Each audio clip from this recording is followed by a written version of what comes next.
예수님 우리에게 말합니다. 나에게 와서 배우라 라고 말씀하셨죠. 마태복음 11장 말씀해 보니 수고하고 무거운 짐진 자들아 다 내게로 오라. 내가 너희를 쉬게 하리라 라고 말씀하시고 30절 29절 말씀에 나는 마음이 온유하고 겸손하니 나의 멍에를 메고 내게 배우라. 그리하면 너희 마음이 쉼을 얻으리니.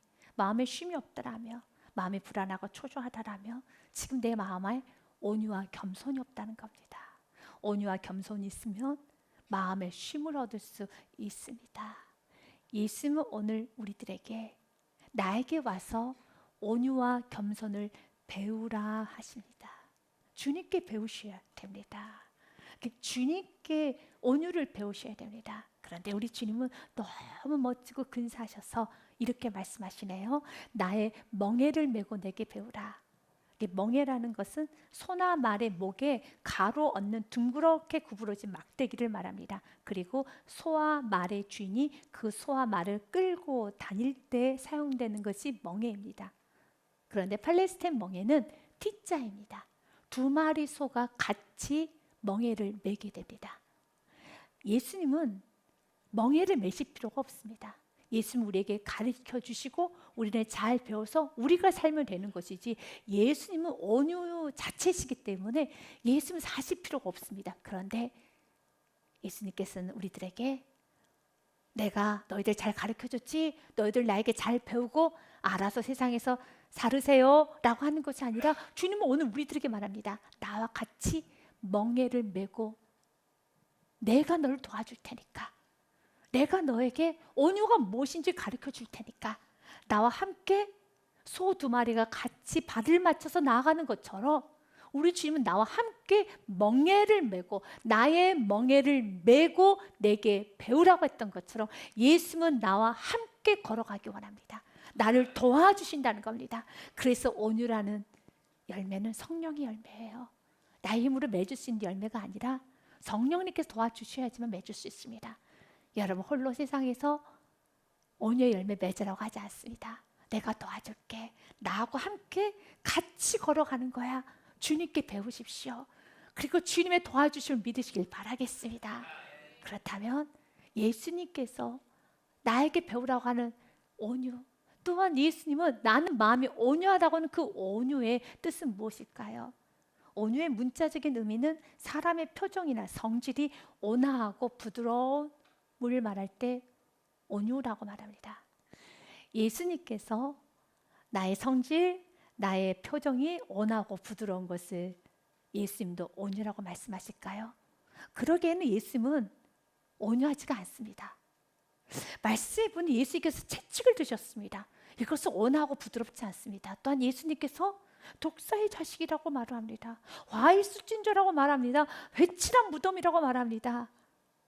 어떻게 이 말을 들었을 때 우리 예수님이 온화하고 부드러워 라고 말씀할 수 있겠습니까? 그러나 예수님은 온유하신 분 맞습니다. 예수님은 불의와 타협하지 않았습니다. 예수님은 진리 앞에서 가고 담댔습니다. 옳고 그름 앞에서 예수님께서는 상을 둘러 엎으실 정도로, 예수님께서 와이스 찐자라고 하실 정도로, 예수님께서 독사의 자식이라고 말할 정도로 예수님은 단호하셨다는 겁니다. 그래서 온유가 단순하게 예의스러움이라고, 온화하고 부드러움이라고만 생각하시면 안 됩니다. 주님, 언제나 나의 삶에 온유가 있게 하여 주옵소서는, 하나님의 말씀을 그 기준 앞에서는 어떤 불의도 타협하지 않는 나의 인생이 되게 하여 주시옵소서. 예수님은 이런 모습도 있으셨지만 여러분이 잘 아시는 예수님의 잠잠하신 모습도 있었습니다. 예수님께서는 사람들의 조롱과 비난과 수치와 모욕과 채찍과 죽음 앞에서도 예수님은 잠잠하셨습니다. 그러나 베드로는 칼을 휘둘렀죠. 예수님께서 십자가를 지시기 전에 길을 가고 있을 때 로마 병정들이 칼과 몽치를 들고 예수님을 찾아옵니다. 예수님을 붙잡아 가겠다고 그들이 찾아왔습니다. 로마 병정을 보고 또한 그 옆에 있던 유대인들을 보고 갑자기 너무 베드로가 화가 나서 칼을 빼들어 종의 귀를 쳐버립니다. 귀가 떨어졌습니다. 그때 예수님께서 이렇게 말씀하셔요. 칼을 도로 꽂으라 라고 말씀하십니다. 이에 예수님께서 이르시되 내 칼을 도로 칼집에 꽂으라. 칼을 가지는 자는 다 칼로 망하느니라. 칼을 꽂으라 라고 말합니다. 그리고 예수님이 연이어 말씀하세요. 베드로야, 잘 들어. 내가 내 아버지께 구하여 지금 12군단도 더 되는 천사를 보내시게 할 수 없는 줄 아느냐. 내가 이 로마 병정을 무너뜨릴 수 있는 힘이 없어서 이렇게 끌려가고 이렇게 침뱉은가 이런 모욕을 당하는 줄 아느냐. 예수님께서 후 부셔도 그 모든 로마 군대는 쓰러질 수밖에 없습니다. 로마라는 나라가 무너질 수밖에 없습니다. 그만큼 힘이 있지만 예수님은 그 힘을 사용하지 않습니다. 분명히 예수님은 채찍을 들었던 시간도 있었습니다. 화에스 찐저 독사의 자식들아 회칠한 무덤아 라고 말씀하신 적도 있었습니다. 그러나 예수님께서는 오늘 바로 이 순간에 십자가 앞에서 예수님께서는 십자가를 향해 나아가실 때는 그 어떠한 자신의 힘을 드러내지 않습니다. 그렇다면 온유가 무엇입니까? 온유는 하나님의 뜻 앞에서는 다스림을 받는 겁니다. 하나님의 뜻에 사로잡히는 겁니다. 하나님이란 주인, 그 주인에게 철저한 다스림을 받는 상태가 온유한 상태고, 우리가 맺어져야 되는 것은 나의 고집과 아집과 나의 생각과 나의 모든 이런 감정을 꺾고 나의 참된 주인이신 하나님의 말씀 앞에서는 다스림을 받을 수 있어야 됩니다. 사로잡혀질 수가 있어야 되는 것입니다. 그래서 조금 더 구체적으로 온유의 문자적 의미를 우리가 깨달으면 온유의 뜻을 알 수 있습니다. 온유는 헬라어로 프라우스라고 되어 있습니다. 이 프라우스는 여러 뜻이 있는데요. 세 가지 한번 보겠습니다. 첫 번째로, 어떤 사람이 병을 앓아서 고열로 고생하는데 약을 잘 처방받아서 열이 내려졌습니다. 그러면 사람들은 이제 괜찮아졌다라고 말을 하는 대신에 프라우스라고 말합니다. 열이 사로잡혀진 거죠. 열이 잡혔다라고 해서 프라우스라고 합니다. 또한 돌풍이 휘몰아칠 때 이제 다시 그 바람이 잠잠해지게 되면 바람이 잠잠해졌네 라고 하지 않고 프라우스, 바람이 잡혔다라고 합니다. 또한 야생마가 펄펄 날뛰고 있을 때 그 주인이 그 야생마가 주인의 말을 잘 들을 수 있는 줌마가 되어지는 걸 보게 되면은 이제 됐다, 이제 줌마가 되었구나, 이제 내가 이 말 위에 타서 그 말을 움직일 수 있구나 라고 되었었을 때 프라우스라고 합니다. 이것이 온유입니다. 온유는 사로잡혀지는 겁니다. 펄펄 뛰는 고열이 사로잡혀지는 것이고, 돌풍이 사로잡혀지는 것이고, 야생마가 사로잡혀졌을 때 프라우스, 온유라고 하는 겁니다. 바로 우리 안에 주인이 계시죠. 우리 안에 주인이 계신 바로 하나님께 사로잡히는 상태가 온유한 상태인 겁니다. 하나님의 말을 들을 수 있는 상태, 하나님의 다스림을 받을 수 있는 상태, 어떤 순간에도, 어떤 환경에도, 어떤 상황에서도 하나님께 사로잡혀서 하나님께서 나의 고삐를 끌어당기면 멈출 수 있는 상태, 그 상태를 온유한 상태로 갑니다. 그리고 성경은 말합니다. 온유한 자가 하나님의 나라, 이 땅에서도 천국을 이룰 수 있단다. 마태복음 5장 5절 말씀. 온유한 자는 복이 있나니 그들이 땅을, 여기서의 땅은 하나님의 나라, 천국을 말합니다. 땅을 기업으로 받을 것이며, 여러분의 가정이, 여러분이 머무는 곳이, 또한 여러분의 마음이, 여러분의 인생이 자그마한 천국이 되기 원한다면 하나님께 사로잡힐 수 있어야 됩니다. 나의 생각과 감정과 나의 모든 여러분 환경이 하나님께 다스림받고 사로잡혀서 마음껏 하나님께서 일하실 수 있는 자, 나의 고집이 꺾여지는 자, 프라우스, 온유한 자입니다. 예수님은 조롱과 비난, 채찍, 죽음 앞에서도 프라우스, 온유하셨습니다. 이사야서 말씀 그대로입니다. 그가 곤욕을 당하여 괴로울 때에도 그의 입을 열지 아니하였으며 마치 도수장으로 끌려가는 어린 양과 털 깎는 자 앞에서 잠잠한 양같이 그의 입을 열지 아니하였도다. 예수님께서 입을 열지 아니했습니다. 그러나 예수님께서 항상 입을 열지 아니했습니까? 아닙니다. 예수님 불의 앞에서는 입을 열었습니다. 채찍을 들었습니다. 큰 소리로 외쳤습니다. 그러나 또한 하나님의 뜻 앞에서 또 잠잠하셨습니다.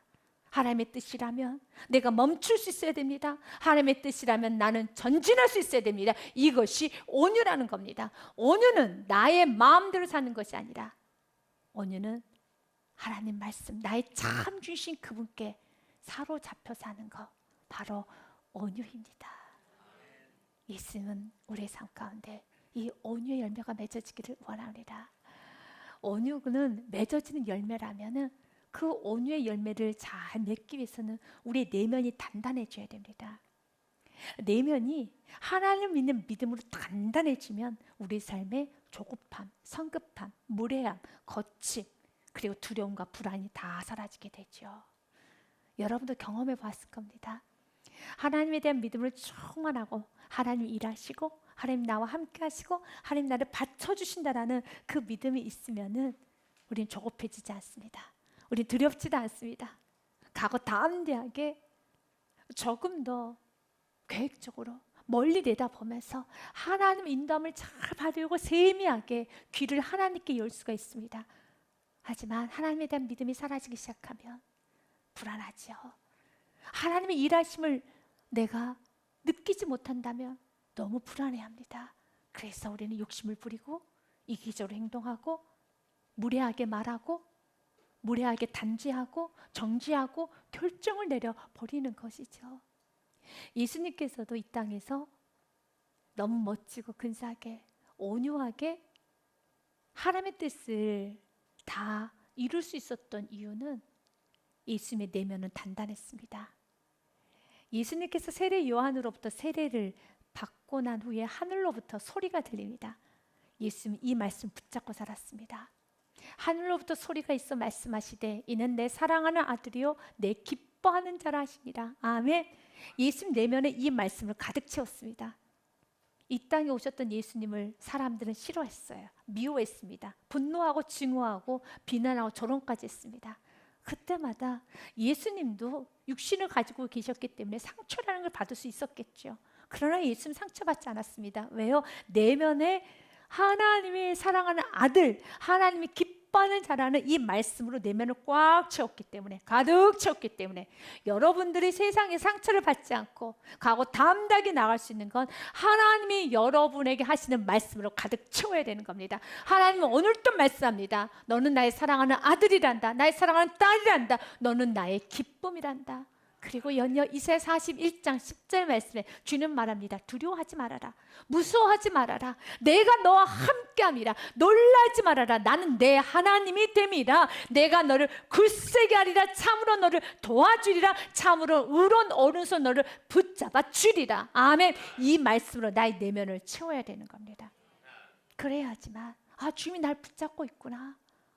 나 홀로 있는 게 아니구나. 주님께서 지금 내 인생을 붙잡고 있고 내 인생의 처음과 내 인생의 마침도 주님 안에 있구나. 그분은 내 인생을 실수하지 않게 완벽하게 완전하게 나를 지켜주시고 보호하시는 분이십니다. 이 믿음이 있으면 우리는 어떻습니까? 조급하지 않아요. 우리는 온유하게 행동합니다. 우리는 각오 담대합니다. 우리는 외로워하지 않습니다. 여러분에게 아름다운 부부 이야기를 전해드리도록 하겠습니다. 한 중년분이 눈이 나빠져서 병원에 가게 되었습니다. 그런데 의사의 실수로 수술을 잘못하게 되어서 눈이 실명하게 됩니다. 아내는 절망 가운데 빠집니다. 너무 고통스러워합니다. 그때 남편이 아내를 위해서 위로하여 주시고 위로하여 주고 그리고 아내의 눈을 대신하여 같이 생활을 합니다. 항상 길동무가 되어주고 아내의 길을 안내해 주고 아내를 항상 보호해 줍니다. 그런데 아내가 눈이 보이지 않는 실명이 되었지만 이제 일을 할 수 있는 그런 소일거리를 찾게 되어서 출근, 퇴근도 하게 되었습니다. 남편은 항상 아내를 데리고 출근을 하고 아내가 일이 끝나면 퇴근을 시킵니다. 그리고 아내와 함께 다닙니다. 그런데 어느 날 남편이 아내에게 이런 말을 합니다. 서로의 직장이 너무 멀다 보니까 우리 함께 가는 것은 무리인 것 같다. 당신은 내일부터 혼자 가 라고 말합니다. 이제 그 말을 듣는 순간에 너무 속상하고 야속해서 세상에 믿을 사람 한 사람도 없어. 어떻게 나에게 이럴 수 있어? 그래, 인생은 나 혼자 사는 거야 라고 하면서 이를 앙당 물고, 그래, 나 혼자 가겠다. 그래, 내가 알아서 살게 라고 하면서 혼자 출근하게 해서 집을 나섰습니다. 정말 남편이 따라오지를 않습니다. 혼자 가는데 너무 무섭고 두렵고 사람들의 말소리도 너무 크게 들리고 이리 치고 저리 치고 불안하고 너무 무서웠습니다. 그렇게 한 달, 두 달이 지났습니다. 한 달, 두 달이 지나다 보니 이제 정상 눈을 가지고 있는 사람처럼 출퇴근하는 게 어렵지가 않은 거예요. 이제 괜찮습니다. 충분히 혼자 갈 수 있게 되었습니다. 그런데 어느 날 버스 기사가 부인에게 이렇게 말을 합니다. 부인은 참 복도 많습니다. 매일 남편이 당신 몰래 버스에 함께 타고 함께 있어주고 부인이 직장 건물에 들어갈 때까지 지켜보다가 손을 흔들며 뒤돌아가는 것을 보고, 아니 이렇게 자상한 남편이 세상에 당신 남편 말고 또 어디 있겠습니까? 저도 제 아내에게 그렇게는 못하고 있습니다 라는 말을 듣게 되자 버스 안에서 그 부인은 대성통곡을 합니다. 왜 울까요? 그 연이 왜 이렇게 대성통곡을 할까요? 남편을 원망했던 시간, 의심했던 시간, 이를 앙당 물고, 그래, 나 혼자 살아야지. 나에게는 그 누구도 없어. 나 홀로야, 나 혼자야 라고 자기 자신을 자책하며 살았던 그 시간이 너무 후회스럽고, 그 시간이 너무 미안하고, 그 시간이 너무 죄송해서 우는 것이죠. 맞습니다. 여러분, 언젠가는 우리가 이렇게 이 부인처럼 울 것입니다. 하나님이 너무 멀리 느껴지고 나는 홀로 살아가는 거야. 이를 앙당 물고 우리는 살죠. 두려워하며 삽니다.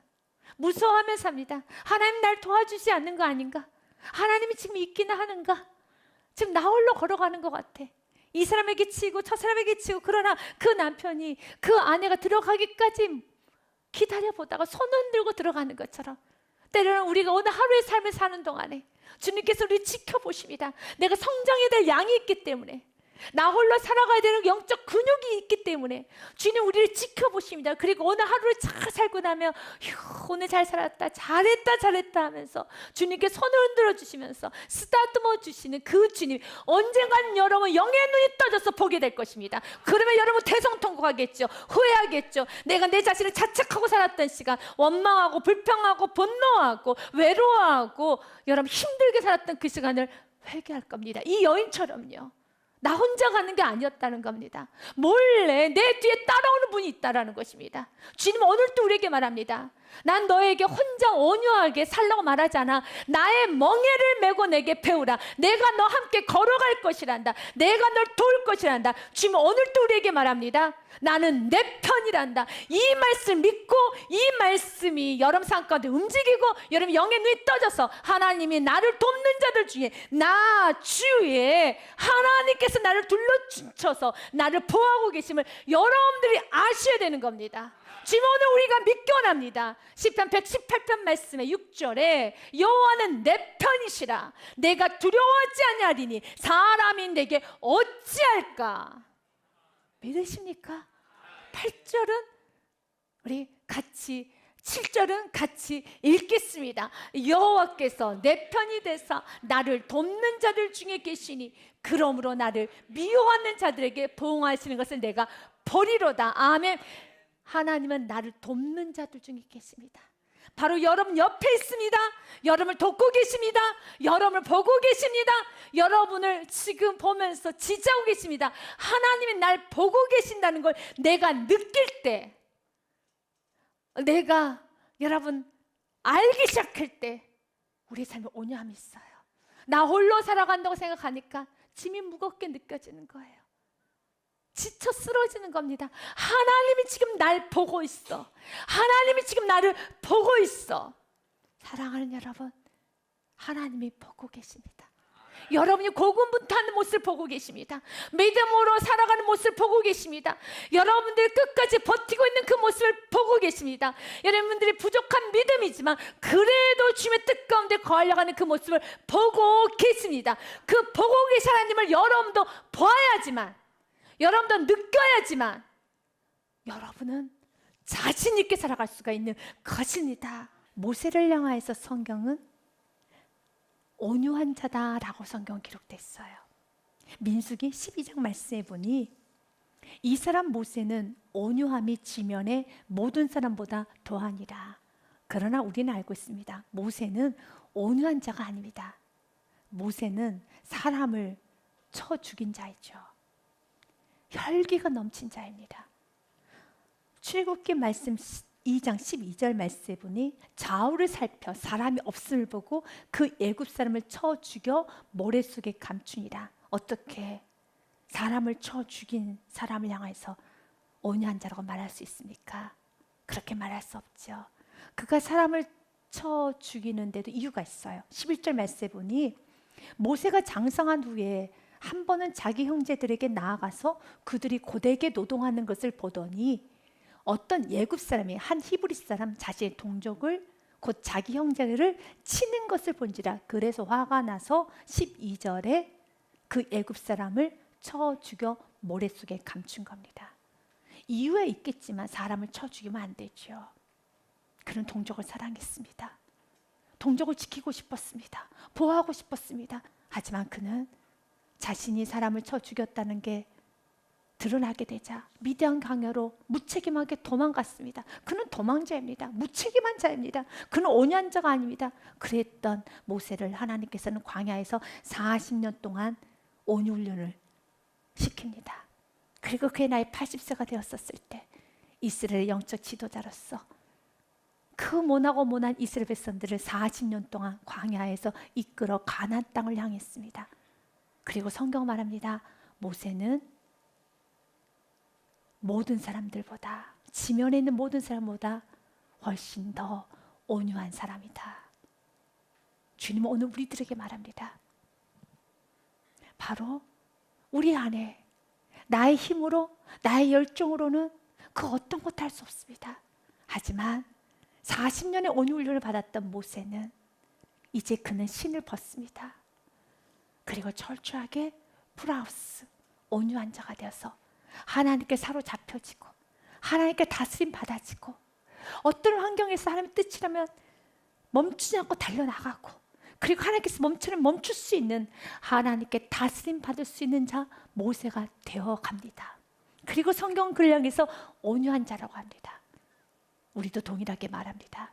우리 안에 있는 40세 모세는 십자가 못 박으셔야 됩니다. 여러분들의 열정, 여러분들이 잘 살겠다는 그 다짐, 그것 또한도 의미가 없습니다.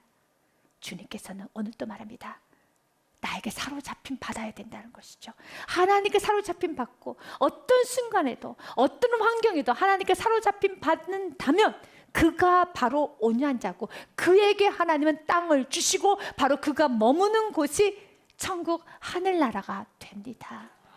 하나님은 힘이 센 사람을 기뻐하지 않아요. 하나님께서는 여러분 말에 힘이 세고 내가 열심히 하겠다 힘이 센 사람을 기뻐하지 않습니다. 하나님은 다스림 받을 수 있는 자를 기뻐하십니다. 그래서 시편의 말씀에 보면 여호와는 말에 힘이 세다 하여 기뻐하지 아니하십니다. 사람의 다리가 억세다 하여 기뻐하지 아니하십니다. 세상은 그런 사람을 기뻐하지요. 힘이 센 사람, 다리가 억센 사람은 기뻐하죠. 야생마를 기뻐하죠. 그러나 플러스 영적 준마가 되셔야 하는 겁니다. 영적 준마는 무엇입니까? 11절 같이 읽겠습니다. 여호와는 자기를 경외하는 자들과 그의 인자심을 바라는 자들 기뻐하신도다. 아멘. 하나님께서는 힘이 센 자를 기뻐하는 것이 아니라 하나님의 인자하심을 바라보고 하나님에게 닷을 받고 하나님께 사로잡혀 있는 자를 참으로 기뻐하시고 그 사람을 통하여서 천국을 이루어 가십니다. 이번 한 주간에도 온유한 열매를 많이 맺으셔서 여러분이 가는 곳마다 아름다운 하나님의 나라 천국을 이루어 가시기를 주님의 이름으로 축복드립니다.